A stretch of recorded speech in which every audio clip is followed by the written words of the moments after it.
아시는 분은 아시겠지만은 저는 진천성당에서 감곡성당으로 올 때 정상적인 이동으로 오질 않았어요. 갑자기 주교님이 거기 가서 일 해결해야 된다. 사건이 터진 거예요. 그 성당 빚이 30억이 넘었어요. 전임 신부님이 뭐 또 사업하느라고 뭐 하다가 어떻게 해결이 안 돼가지고 빚 30억. 이자가 1년에 2억 4천이었어요. 주교님이 저를 처음 불러가지고 교구청에 지금 감곡성당에 이런 일 때문에 지금 난리가 났다고. 근데 그걸 왜 저한테 얘기하십니까, 주교님? 부담스럽게. 신부님, 교구 참사회의에서 만장일치로 신부님 가셔야 된다고 결정이 났습니다. 그럼 주교님, 제가 꼭 가야 되는 겁니까? 신부님이 죽었다 깨도 못 간다고 하면 어찌 보내겠습니까마는 가주셨으면 합니다. 근데 어찌 못 간다고 그래요? 내가 한평생 신자들 가리킨 피정의 테마가 뭐예요? 순명해라.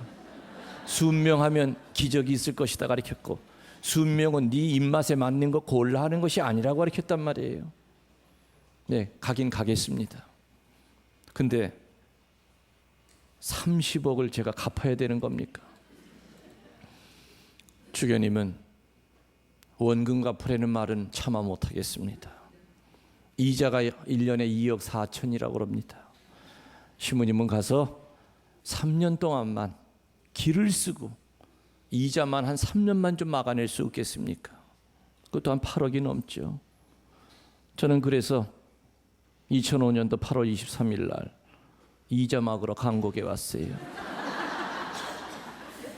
근데 어떻게 이자만 막고 살아요? 여러분들 이자가 2억 4천이면요 한 달에 얼마 꼴이에요? 2천만 원이에요. 제가 있는 감곡성당 80%가 다 노인네들이에요. 바닥 신자들 헌금 가지면 100만 원도 안 나와요. 2천만 원이 어디서 나와요? 그러면은 이자만 갖고 삽니까? 공과금은 안 들어갑니까? 수녀들 월급은 안 줘요? 직원들 월급은 안 줘요? 물세 전기세는 어디서 나와요? 그 큰 건물 유지하는데 그 돈은 다 어디서 나와야 돼요? 저도 뭐 방법이 없었어요. 처음에 가가지고는 해결할 길이 없는 거예요. 아마 교구 참사회에서는 신부님이 피정지도 늘 해왔던 거니까, 또 아는 사람이 많으니까 저 신부님 데려다 앉혀놓으면은 여기저기서 누가 몇 억씩 싸들고 찾아오겠지. 천만의 말씀. 사람 많이 아는 것과 그건 별개의 문제입니다. 어떤 때는 참 야속해요. 정말 친한 사람인데 내가 빚 많은 데로 오니까 그 다음부터는 전화도 안 와. 내가 이자 달라고 그럴까 봐 그랬는지. 그래서 저도 상처 많이 받았어요 그때. 평상시에 그렇게 전화를 잘하고 잘 찾아오던 사람이 내가 그렇게 어려움에 처했으면 돈이 액수가 아니라 단돈 10만 원이라도 내 손에 쥐어주면서, 신부님 이거 정말 세 발의 피 같은 돈이지만 신부님 이자 하는데 보태 쓰세요. 그럼 내가 힘이 100배로 나잖아. 요 인간은 꼭 찾아올 텐데 하고 명단을 만들어서 아무리 기다려도 안 나타나. 그래서 내가 그때 또 하나 영적으로 깨달은 게 있었죠. 이 가슴팍 속에서 사람은 다 빼내자. 사람은 믿는 존재가 아니구나. 신뢰하려고 애쓰는 거고, 저 사람 지가 뭔가 계산하고 나한테 가까이 오기 어려우니까 나누는 건데 그거 실망할 필요도 없고 나 혼자 속 끓일 필요도 없고 하느님 중심으로 살아가자. 내 가슴 안에 사람이 아니라 하느님이 가득 차 있을 때는 사람이 나에게 어떤 짓을 하고 아무리 등을 돌리고 배신을 하고 칼을 꽂고 비수를 꽂아도, 물론 그때는 아프긴 아프지만은 뭐가 다르냐? 하느님 중심으로 살아갈 때는 회복이 빨라요. 무슨 뜻인지 이해하시죠? 사람이 가득 차 있을 때는 20년 30년 전에 그 인간을 지금도 저주하고 못 잊는단 말이야. 네가 나한테 그때 그랬어. 네, 죽어서도 내가 너 용서 안 할 거야. 하느님 중심이 될 때는 내 안에 그분이 계시기 때문에 누가 찌르면 피나죠. 아파. 근데 그전 같으면 나는 망치를 가지고 덤빌 텐데 그놈이 칼을 가지고 덤비면 찔렀냐? 속 시원하냐? 그게 뭐예요? 요쪽 밤 때리는 사람 요쪽 밤 대주라는 그 말씀이겠죠. 저는 그거를 그렇게 깨달았어요.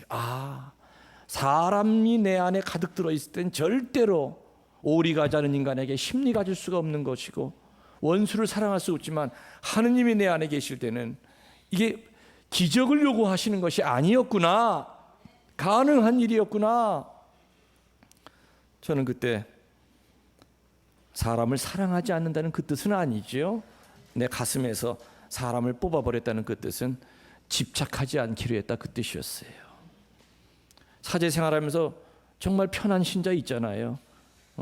어떨 때는 나 뭐 좀 갖고 싶은데 나 뭐 좀 하나 사줘, 부담 없이 그런 사람이 있잖아요. 그죠?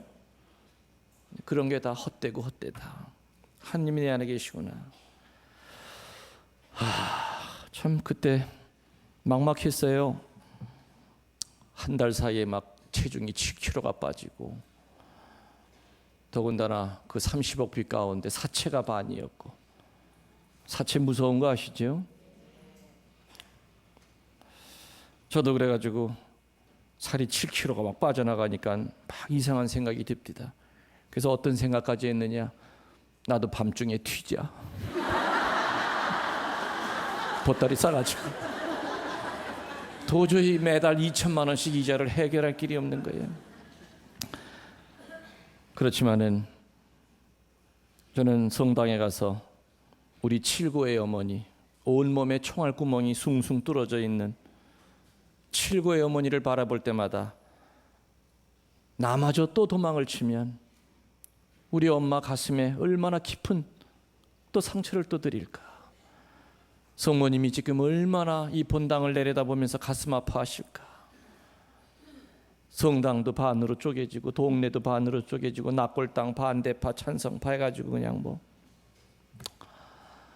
그래서 성모님께 전구청하고 매달렸죠. 그래서 아무튼 그 많은 우여곡절 끝에 결론부터 얘기하면은 정말 기적이에요.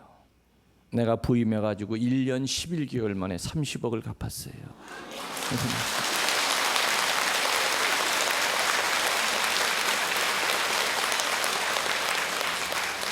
그 30억이 돈 많은 사람들이 몇 억씩 싸들고 온 그 돈은 하나도 없었어요.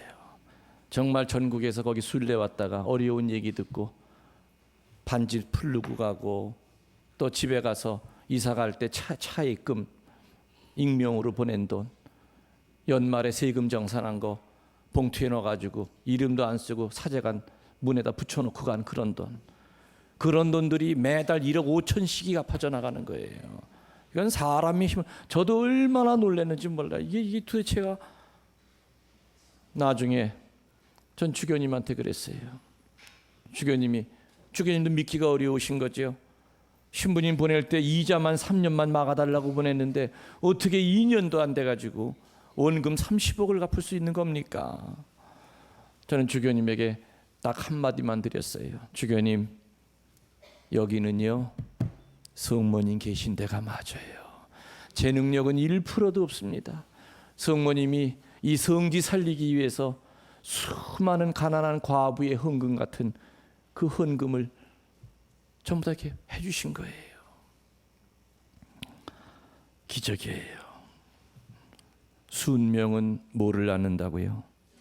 기적을 낳아요. 만일에 내가 주교님이 저를 불러가지고 신부님 글로 이동하셔야 되겠어요. 거기 이렇게 큰 문제가 있어야 했을 때 제가 눈을 땡그랗게 뜨고 못 가요. 제가 그렇게 만만하게 보입니까? 다른 신부 보내세요. 내가 끝까지 우기면 주교님이 옥주리야 못 보내잖아요. 그럼 내가 딴 본당 가 있겠죠. 그럼 내가 과연 거기 가서 지금 다리 쭉 뻗고 살 수 있겠느냐 이거예요. 내가 과연 평화방송 강의하러 이렇게 나올 수 있겠으며 순명에 대해서 자신 있게 가르칠 수 있겠느냐 이겁니다. 아마 난 강국 가서 30억 갖는 그런 고생을 안 할지 몰라도 딴 데 갔으면은 아마 난 그날로 이젠 피정은 끝이었을 거예요. 내 양심상 늘상 하느님과 교회와 네 양심에 순명하라고 가르쳤고, 순명은 네가 골라 하는 것이 아니라고 가르쳤는데 주교님이 가라고 그랬을 때 못 갑니다. 저 몸도 많이 아파요. 저 죽이시려고 그래요? 제가 만만하게 보입니까? 이렇게 대들면서 안 갔다 그런다면은 끝이었겠죠. 강곡성당에 부임하는 날, 저 지금도 기억나요. 2005년도 8월 23일 날 저도 캄캄한 어둠 속에 강곡회를 갔어요. 부임 인사를 뭘 합니까 도대체? 성당이 초상집인데. 신자들도 새로운 신부 기쁜 마음으로 맞아들일 수 있겠어요? 밖에서는 채권자들이 새 신부 오니까 어디 저 돈 가지고 왔을 거다 하면서 그것부터 쳐다보고 있는데 암담했었어요. 한 발자국만 잘못 디디면 그냥 벼랑 끝이었고, 앞이 어디고 뒤가 어딘지도 모르는 정말 홀로 버려진 느낌이었지만은, 전 그래도 신덕의 기적을 전 믿었어요. 내가 주교님에게 순명했고, 더군다나 순명 덩어리이신 성모님의 성지에 내가 왔으니 어떤 어려움이 있어도 분명히 해결이 될 것이다. 빛이 강하면 어둠도 깊은 겁니다. 뒤에 그림자도 진한 겁니다. 그 때문에 전 세계 성지는 은총의 빛도 강하지만 동시에 어둠도 깊습니다. 성지에 와서 1년에 10만 명이 성모님을 알고 치유를 받고 구발을 받고 내적으로 변화돼서 돌아갈 때마다 그게 못마땅해서 발을 동동 굴르는 마귀들이 있어요. 그렇기 때문에 마귀들은 수단 방법을 가리지 않고 성지를 망가뜨려야만, 소문이 아주 나쁘게 나야만 순례객들의 발길이 끊어져요. 그렇기 때문에 일반 본당에 전담 마귀가 200마리가 있다면 성지에는 2000마리가 있어요. 신부님이 어떻게 아시냐고. 알긴 뭘 알아, 그냥 생각하기에 그런 거 같죠. 그냥 따지지 말고 넘어가요, 그런 거는. 그래서 향주 삼덕의 첫 번째인 신덕의 알맹이, 밤가시 다 뺏겨놨고 아주 만질만질한 그런 밤톨 같은 거, 핵심이 뭐냐? 순명. 여러분들 순명하세요. 하느님과 교회에 순명하세요. 아마 순명 얘기하면 여러분들 찔리는 사람 많은 거 내가 알아요. 아이고, 며칠 전에도 수녀님이 구역장 하라고 그랬는데, 아이고, 신부님이 어떻게 그걸 알고 나한테 하는 얘기 같아.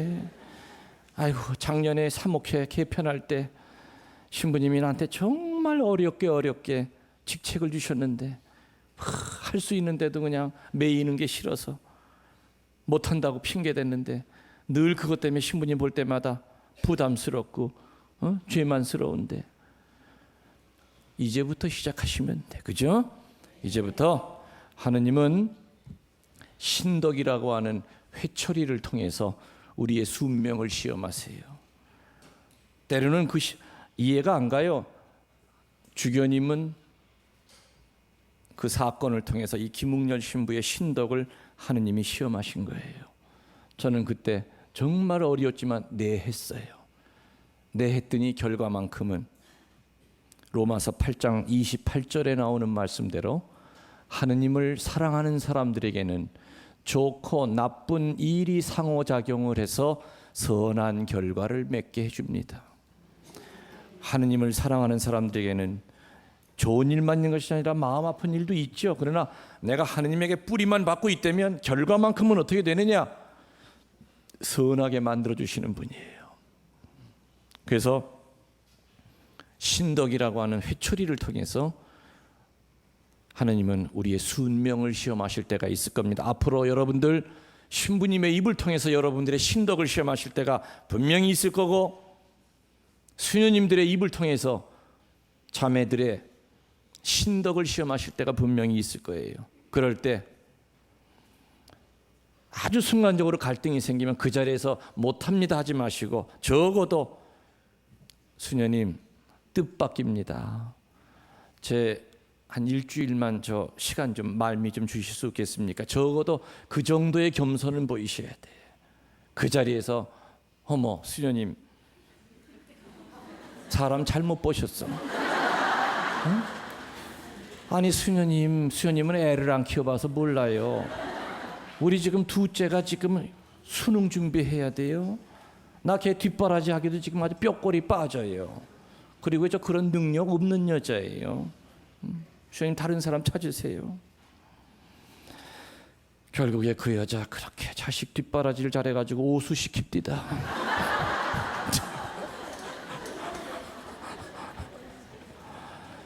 하느님에게 순명하면 자식도 턱턱 붙어. 그런데 하느님에게 불순명하면은 그때는 벌써 어둠이 같이 장난하기 때문에 안 돼요. 그것이 하느님을 향하는 두 번째가 뭐라 그랬죠? 망덕, 그죠? 망덕의 알맹이, 다 떼어버린 망덕의 알맹이는, 군더더기를 다 떼어버린 망덕의 핵심은 뭐냐? 기쁨입니다. 기쁨.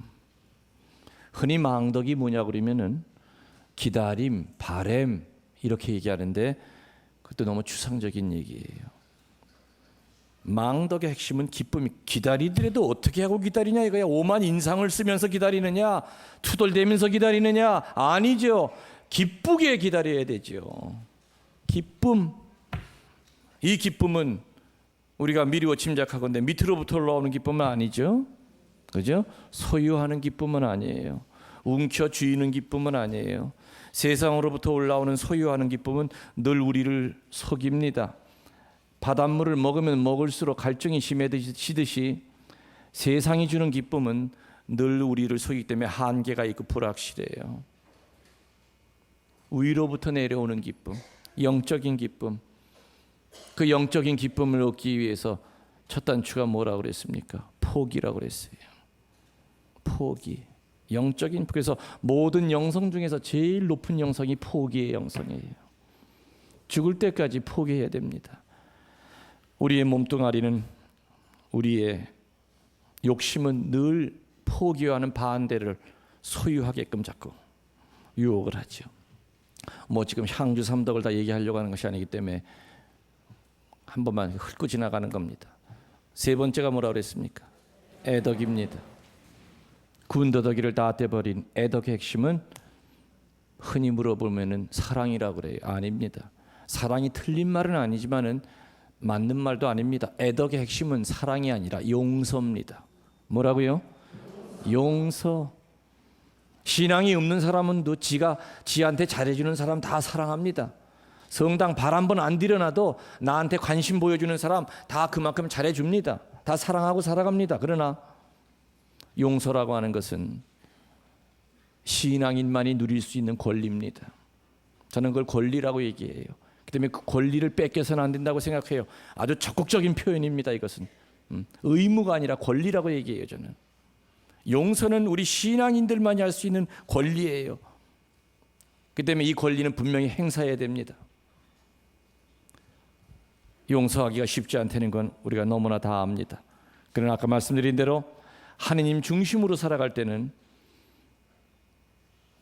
나를 박해하는 자가 나타나고 나에게 상처 주는 자가 나타났을 때 그 당시에는 마음은 아프지만은 하느님이 중심이 될 때는 회복이 빠르고 치유가 그 전보다 훨씬 더 빨리 일어난다고 하는 거. 용서하기 위해서는, 용서해야 되는 이유는 첫 번째가 나 자신을 위해서 용서하라고 그랬죠. 나에게 상처 준 사람은 사실은 상처 주고도 줬는지도 몰라요. 그렇죠? 여러분이 상처 받고도 내가 남편한테 받은 상처가 며칠 전에 있는데 남편은 그것도 모르고 콧노래 부르고 다녀요. 아주 속에서 썩죠. 저 인간. 다른 때 눈치가 빠른데 지가 나한테 해놓은 것에 대해서는 저렇게 몰라. 그건 서로가 마찬가지예요. 아내한테 남편이 상처를 받았어요. 아주 자존심을 있는 대로 긁어놨어요. 별것도 아니야. 뭐 그날 텔레비 보는데 아이고 세상에 장동건이 콘 저렇게 커. 예, 아이고 당신 어디 가서 수술 좀 하고 와. 코 좀 높여. 지 남편한테 농담으로 그랬단 말이야. 부인은 농담이었어요. 근데 남자는 컴플렉스가 코가 작은 게 컴플렉스였어.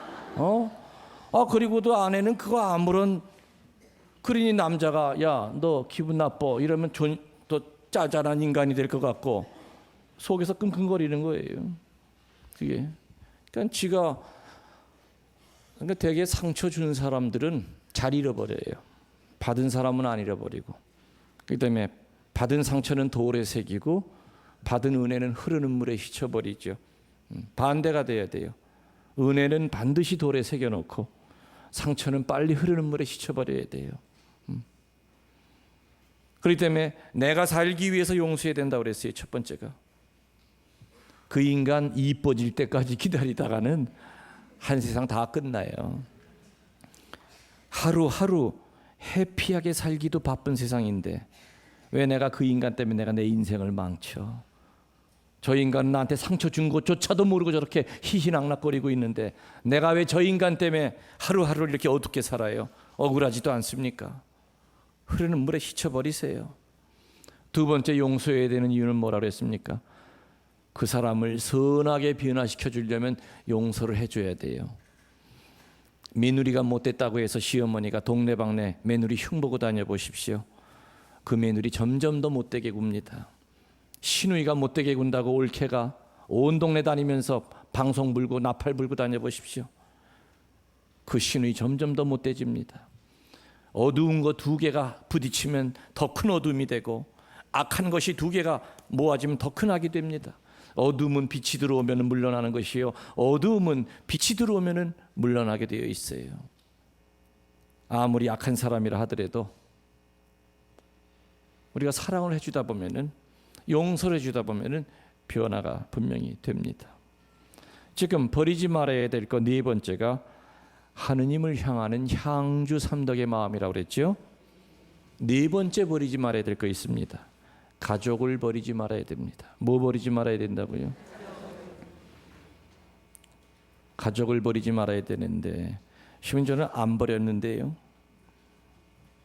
밖으로 쫓아내는 것만이 버리는 게 아니에요. 무관심의 상태로 살아갈 때는 그건 가족을 한 울타리 안에 살아도 그건 버려져 있는 상태예요. 무관심의 상태.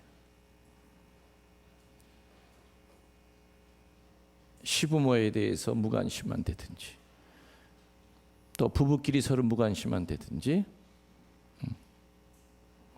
근데 가족을 버리지 않으려면은 제가 볼 때는 옛날에 우리 선배 신앙인들은 가족끼리의 접착제를 뭘로 썼느냐? 저녁기도, 만과. 그죠? 저녁만과 아침 조가. 어떤 일이 있어도 아침에는 바빠서 뭐 따로따로 간다 하더라도 저녁 때는 다 모여 앉아가지고 묵주기도 하고 촛불 켜놓고 그게 바로 가족이 서로가 뿔뿔이 흩어지지 않게 하는 서로가 무관심의 상태로부터 해방되게 하는 그게 아마 접착체였던 것 같아요. 근데 지금 그게 없어져 버리니까는 애들은 애들대로 그냥 뭐 문 걸어 잠그고 컴퓨터 앞에 빠져가지고 나오지 않고 뭐 엄마는 엄마대로 또 컴퓨터 뭐 텔레비전 앞에 앉아 있고 남편 그러니까 뭐 좀 더 하숙생들이겠죠. 하숙생들이 인생의 긴 여행을 하면서 우리들이 버리지 말아야 될 거 첫 번째 신앙이요, 두 번째 기도요, 세 번째 천국을 향하는 향주 삼덕이요, 네 번째 가족이라고 그랬어요. 반드시 또 버려야 될 게 있어. 첫 번째 미움이죠. 두 번째 집착입니다. 세 번째 분노입니다. 미움과 집착과 분노, 그리고 네 번째 교만 덩어리입니다.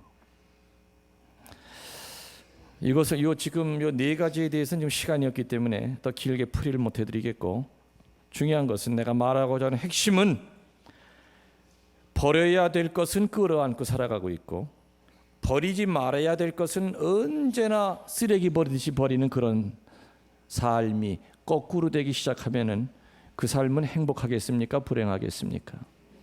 당연히 불행할 수밖에 없죠.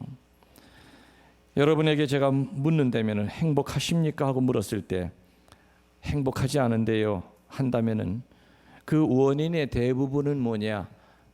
이게 지금 버려야 될 것과 버리지 말아야 될 것을 지금 바꿔가지고 살기 때문에 그런 사람들은 대부분 행복하지 않아요. 정말 쓰레기처럼 바오로 사도가 얘기한 것처럼 나는 그리스도 외에 다른 것은 모든 것을 쓰레기로 여겼습니다. 예수님 외에 다른 모든 것은 쓰레기로 여겼다고 그랬어요. 바오로 사도는. 정말 버려야 될 것은 신주단지처럼 끌어안고 살아가고 있고 영원을 약속하는 천국의 문을 여는 키가 되는 그 귀중한 영적 가치들에 대해서는 함부로 내던지고 버린다면은 그 사람의 그 삶이 비록 수억짜리 고급차를 타고 다니고 백몇십 평짜리 의리의리한 대저택에 산다 한들 통장에는 수십억의 돈이 있다 한들 이 유한한 삶을 살면서 그걸로 보상을 받을지 모르지만은 과연 영생이 보증이 되어 있겠는가?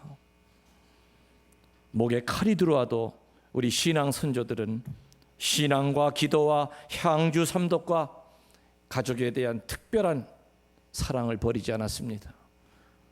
그리고 목에 칼이 들어와도 입에서는 달아서 생켜라 생켜라 해도 절대 생키지 않고 퇴하고 뱉었던 것이 미움이요, 집착이요, 분노요, 교만이요, 우상숭배.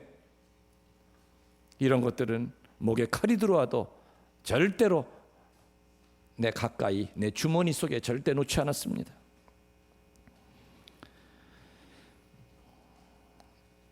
버리지 말아야 될 것을 버려야 되고 움켜쥐고 살아야 될 것을 버려야 될 때는 우리들은 행복한 사람이 될 수가 없다고 그랬죠.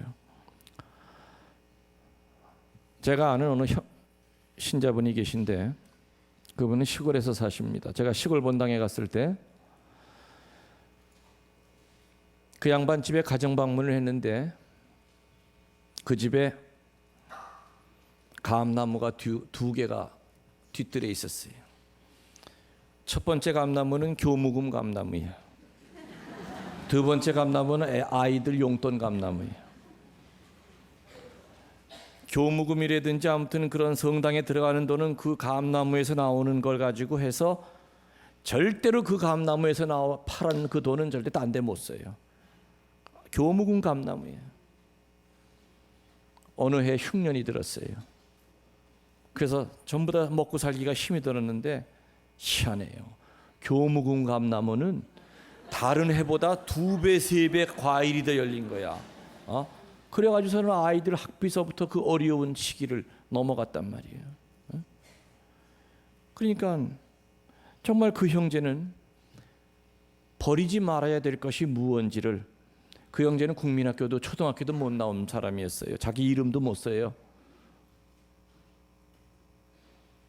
교리 배울 때 찰고 시험 문제 낼 때도 가만히 이렇게 난 그 양반이 문명자인 줄 몰랐어요. 저는 그 전에 교리 이제 찰고할 때 시험으로 봤어요. 1대1로 물어서 하는 찰고도 있지만은 시험으로 했는데 이 양반이 얼굴이 빨개더니 울어. 왜 우냐고. 처음에 거기서 시험장에서는 대답을 안 하셔요. 아니 쓰시라고 이거 다 쉬운 거라고 이거 쉬운 거라고 아니 이거 1번 쓰셔. 하고 이름부터 좀 써. 이름. 세상에 나중에 알고 보니까 글씨 자기 이름을 못 쓰는 거예요.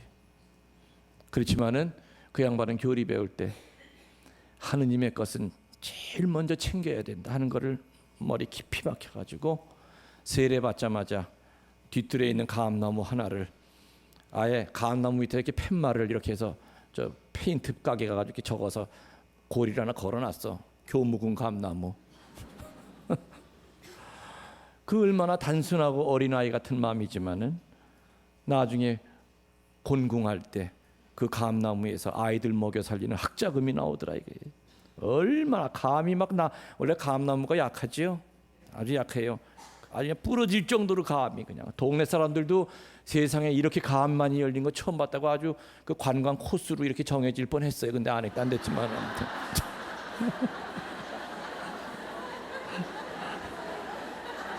아니 말은 끝까지 들으세요. 관광 코스가 안 됐다는 거지. 그게 행복한 사람의 삶이 아닌가 생각이 됩니다.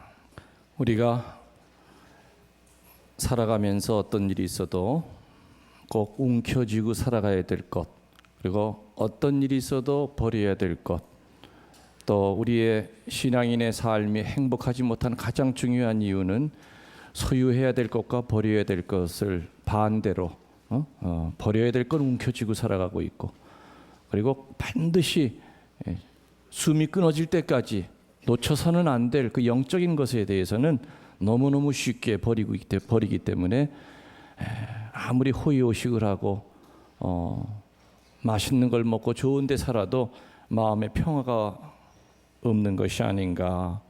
그래서 아까 말씀드린 대로 정말 자기 이름도 못 쓰는 아저씨이지만은 교리 때 배운 대로 교무금 나무를 하나 준비해서 그렇게 살았더니 큰 축복이 내리더라. 아마 이것이 바로 영적인 행복이 아닌고, 그리고 가난한 마음이 바로 그런 뜻이 아닌가 그런 생각이 됩니다. 하느님은 몇 분이십니까? 하느님은 한 분이시지만 하느님은 삼위로 나누어져 있죠. 삼위가 성부, 성자, 성령. 마찬가지로 크리스찬의 삶도 삼위일체적인 삶이어야 된다. 여러분들 이 세상에서 가장 안정된 구조가 삼각형이라고 그러는 거 아시죠? 네, 삼각형이 가장 안전하대요. 삼각형이 성부, 성자, 성령. 우리들이 여러분 교리 배우실 때 성부는 무슨 사업 하신다고 그랬어요? 투기 사업? 창조 사업. 그다음에 성자는 간척 사업, 구원 사업. 그다음에 성령은 성화 사업 하신다고 그랬죠. 성부의 창조 사업, 성령의 구원 사업, 성령의 성화 사업. 이 삼위일체이신 하느님이 정말로 모자람도 없고 그리고 또 넘침도 없이 정말 균형 있게 이 삼위일체 하느님께서 이 세상을 만드시고 이끌어가고 계세요. 창조와 구원과 성화 사업을 통해서. 어떻게 보면은 예수님께서 2000년 전에 분명히 한 인간으로 오셔가지고 우리를 구원하셨죠. 그리고 예수님께서는 당신이 유대인의 머무는 시간과 공간의 제약을 받는 사람으로 있을 때는 전 세계 사람들을 갖다 구원할 수가 없었기 때문에 돌아가시고 부활하시고 난 후에 무엇을 대신 보내주셨어요? 당신을 대신할 성령을 보내주셨죠. 그래서 예수님은 이제 전 세계 모든 사람에게 구원을 주실 수 있는 그런 분으로 이제 변화가 되신 겁니다. 아무튼 우리 크리스찬들의 삶은 분명히 삼위일체적인 삶이 되어야 된다. 첫 번째가 성부의 창조적인 그러한 삶을 살려면 우리들이 어떻게 살아야 되느냐. 성부가 사랑으로 세상 모든 것 창조하셨듯이 분명히 우리 크리스찬들도 성부의 재창조 사업에 참여를 해야 됩니다. 그럼 재창조 사업이라는 게 과연 뭘 뜻할까? 뭐니 해도 뭡니까? 자녀 출산이 첫 번째예요. 하느님의 재창조 사업한 거는 자녀 출산. 이번에 호주에 갔더니 호주에 가가지고 피정을 하는데 아이를 9 둔 자매가 왔어요. 아이를 9 뒀는데 나이도 많지 않아요. 이제 46인데 9이에요. 9인데 그 아이들이 나중에 피정 끝나고 성서책을 하나씩 다 사가지고 와서 시무님 사인을 해달래요. 9인데. 근데 더 놀란 거는 그 9 키우느라고 물론 이제 호주는 이제 다 돈을 대주니까 남편까지도 아예 다른 일 하지 말고 아이 9 돌봐라 해가지고 그 돈까지 다 나와요. 봉고차까지 다 나와요. 9인승 봉고차까지 좀 다 나와요. 그렇지만 결코 쉽지는 않겠죠. 분명히 넉넉하거나 뭐 돈이 뭐 저축하거나 남아 돌아가지는 않을 거예요. 근데 그 자매가 성지에 쓰시라고 성지 그 전에 비디 떼는 거 얘기를 들었다 그러면서 아주 거액을 저에게 주셨어요. 참. 그래서 저는 그거 그러면서 신부님 이거 아무한테도 좀 얘기 안 했으면 좋겠습니다. 근데 내가 입이 또 방정이야. 또 안 하고는 또 못 빼기야. 좋은 건 알리고 싶은 걸 어떻게 해요, 그죠? 그 아홉을 키우면서도 내 그 집에를 가봤는데, 야, 집안이 완전히 성전이에요. 기도하는 방, 아이들도 보면은 다 저녁 때니까 묵주 다 가지고 나와서 빙 둘러가지고 아빠 엄마까지 11이에요. 11명이서 빙 둘러 앉아가지고서는 묵주기도 하고 막 하는데 참 대단하다. 그래서 내 그 자매 보러 참 당신은 성부의 창조 사업에 깊이 관여하고 있으니 나중에 큰 상을 받을 겁니다. 여러분들 그거 얘기 들으셨죠? 전 세계에서 출산율 제일 꼬레비가 한국이에요. 큰일 났어요. 그죠? 적어도 선진국이 되려고 하면은 뭐 한 1억 이상이 돼야 된대요. 근데 자꾸만 인구가 줄어드는 거예요. 지금 뭐 신학교마다 각 그 교구마다 신학교가 하나씩 만들어졌지만 그 나중에 어떻게 하려고 그러는지 몰라. 분명히 이제 없어져요. 애가 없는데 뭐 어떻게 됩니까? 점점 인구가 늘어나지 않고 애는 없는데 수녀원도 마찬가지죠. 근데 그런 추세가 지금부터 나타나고 있어요. 벌써 신학교도 이제는 지원자들이 점점 줄어들기 시작하고 있고 수도원에서도 지금 수녀님들이 비상이 걸렸어요.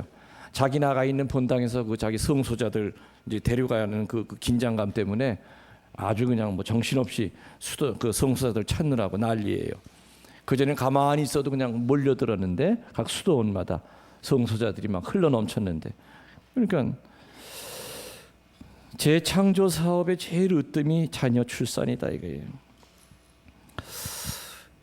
내가 누구한테 그러니까 어느 신자가 그럼 신부님들도 장가를 가셔서 재창조 사업에 협조를 하셔야 되는 게 아닙니까? 수녀님들도 시집을 가야 되는 거 아닙니까? 계속 좀 그러라고 좀 얘기 좀 해주세요. 촛불 시위하면 모르죠, 또 교황청에서.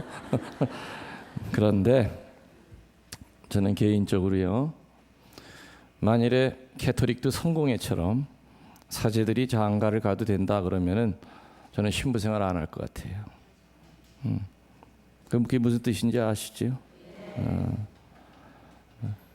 사제는 왜 예수님이 독신으로 사셨어요? 그죠? 물론 아주 남이 말이라고 그러면 그렇게 쉽게 하지 마세요. 저도 말은 이렇게 하지만 좀 그런 게 있어요. 12 제자들도 뭐 그전엔 기혼이었지만 예수님 만나고 난 다음부터는 다 독신으로 살았잖아요. 그죠? 제가 이제 친한 목사님들이 많이 있어요. 또 제가 고등학교가 미션 스쿨이에요. 개신교. 그래서 아마 지금까지도 그 학교 역사 이래 내가 78회인가 졸업생인데 꽤 오래된 학교인데 해마다 아무튼 뭐 그냥 그 이 개신교 신학교에 가는 친구들이 굉장히 많았어요. 근데 아무튼 그때 78년 역사 이래 신부된 게 나 혼자래요. 그래서 그때 당시에 그 교목이라고 그러죠. 목사님이 내가 잘못 가르쳤다고 막 그러셨어요. 그리고 사실은 그때 그 채플 시간이 있어가지고 근데 그때도 참 저를 많이 싸웠어요. 그 목사님이랑 자꾸 천주교를 너무 나쁘게 얘기하시는 거예요. 뭐 중세 때 뭐 썩어도 그냥 뭐 타락한 얘기만 하고 그냥 뭐 그리고 뭐 마리아교 뭐 우상 숭배한다고 그리고 그래서 난 그때도 어린 마음에 왜 성직자가 다른 사람의 종교를 왜 존중해 주지 못할까? 내가 어릴 때부터 아는 우리 천주교는 정말 세상으로부터 열려 있는 종교고 그리고 예수님이 세우신 종교고 그런데 그래서 내가 그러면서 참 이상하다. 그러니까 항상 열등감이 있거나 컴플렉스가 있는 사람들은 다른 사람을 항상 이렇게 뭔가 이렇게 씹는 경향이 있는 것 같아요. 500년 전에 개신교가 갈라져 나왔기 때문에 천주교가 좋은데도 갈라져 나왔으면 그거 이상한 거죠. 나쁘기 때문에 갈라져 나왔으니까 나쁜 걸 자꾸 강조를 해야만 자기네들이 갈라져 나온 것에 대한 당위성이 돼요. 합리화가 되기 때문에. 근데 정말 인격적인 그 목회자들, 그런 분들도 많죠. 제가 얘기 드렸잖아요. 작년부터 감곡성당에 성모님이 특별한 일을 하시는데 개신교 목사님들을 불러드리고 있어요. 개신교 신자들이 순례를 와요. 작년까지는 쉬쉬하면서 몰래 이렇게 왔다들 가셨어요. 근데 아예 올해부터는 순례지 사무실에 등록을 하고 와요. 우리 침례교회에서 뭐 70명 갈 거니까 거기 밥도 됩니까? 뭐 이런 식으로. 또 어떤 그 단체는 거기 이제 미사가 없으니까, 그러니까 저 강요는 안 하죠. 미사는 안 하고 그냥 둘러만 보고 가도 되겠습니까? 미사는 우리 하기가 좀 그렇습니다. 그런 팀도 있는가 하면 또 아예 미사 때 앉아서 미사까지 같이 하는 그런 팀들도 또 있어요. 이렇게 정말 열려 있는 목사님들도 정말 그런 목사님들이 많은데, 정말 어떤 경우에는 너무 이렇게 남을 헐뜯어야만 자기가 올라가는 것처럼 뭔가 착각을 하는 것 같고, 사실 사제들은 개신교에 대해서 좋은 점 배우라고 참 많이 강조해요. 열심한 거, 성서 가까이 하는 거, 아주 그냥 그 전교 열심히 하는 거, 이런 거는 우리 신자들 정말 배워야 된다.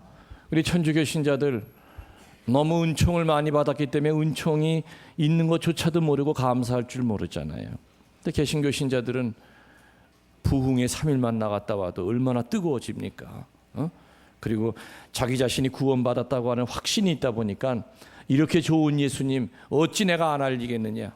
근데 아까도 명동 밥 먹으러 이렇게 쭉 내려갔더니 어떤 사람이 뭐 트럼펫을 불면서 뭐 모자 희한한 거 쓰고 뭐 뒤에다가 뭐 예수 구원 뭐 어쩌고 써놨어요. 근데 어떨 때 보면 조금 지나친 것도 있죠. 어떤 때 보면 뭐 그 차에다가 예수 구원 불신 지옥. 근데 좀 그거 보면 너무너무 창피해요. 같은 크리스천으로서 예수님 믿으면 구원받고 불신하면은 지옥이다. 그러면 불교 신자들은 다 지옥 떨어진다는 얘기예요. 그러면은 천주교가 아니 그리스도교가 이 조선 땅에 들어온 것이 200년밖에 안 되는데 200년 전에 우리 조상들 착하게 살았던 사람들은, 예수님 모르고 살았던 사람들은, 누가 알려주는 사람도 없기 때문에 몰랐던 우리 조상들은 다 지옥에 떨어진다는 얘기예요. 아프리카에 있는 그 저 원주민들, 미기한 그 사람들 예수님 예자도 모르는데 누군지 알려주는 사람도 없었는데 그럼 예수님 몰랐다고 다 그럼 지옥 간다는 거예요? 아니죠. 구원이라고 하는 것은 보편적인 구원이 있고 특별 구세사가 있고 보편적인 구세사가 있죠. 유명한 어느 신학자는 비록 교회에 가입은 안 돼 있다 하더라도 하나님이 주신 양심을 가지고 의롭고 착하게 살면은 그 삶 자체가 교회를 향하고 있다. 소위 익명의 크리스찬이다. 등록은 안 됐지만은 그 삶 자체가 하나님을 향하고 있다.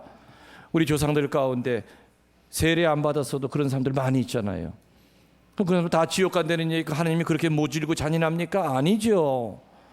정말 저는 같은 크리스찬으로서 예수 구원, 불신 지옥, 개신교 불교 신자들이 그거 보고 얼마나 상처를 많이 받을까. 그렇게 너무 편협하거나, 예수님은 그렇게 살지 않으셨잖아요. 열려 있었어요. 그 당시 바리새인파와 율법학자들이 자기 잣대 가지고 하느님을 재고, 하느님이 만들어준 십계명은 인간을 자유롭게 하는 법이었죠. 이렇게 하면은 편안하게 올 수 있다. 그러나 예수님 시대 때는 율법학자들이 613가지의 계명으로 늘려놨고 거기에 따른 또 세부 해칙이 수천 가지가 됐어요. 그 율법에 꼼짝도 못하고 얽어 사는 것이죠. 물론 지금도 교회법이라는 게 있습니다. 우리 신자들 교회법 지켜야 되죠. 그러나 그 교회법도 하느님의 사랑의 법보다 위에 있을 때는 옛날 바리새인 법과 별로 다를 게 저는 없다고 생각이 들어요.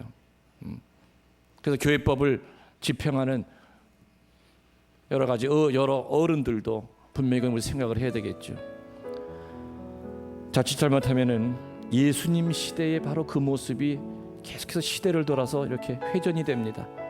또 다른 바리새인, 또 다른 율법학자들, 그거 규칙 위에 벗어나는 건 아예 단죄하고, 하느님의 법은 저는 그런 법은 아니라고 생각이 들어요. 그래서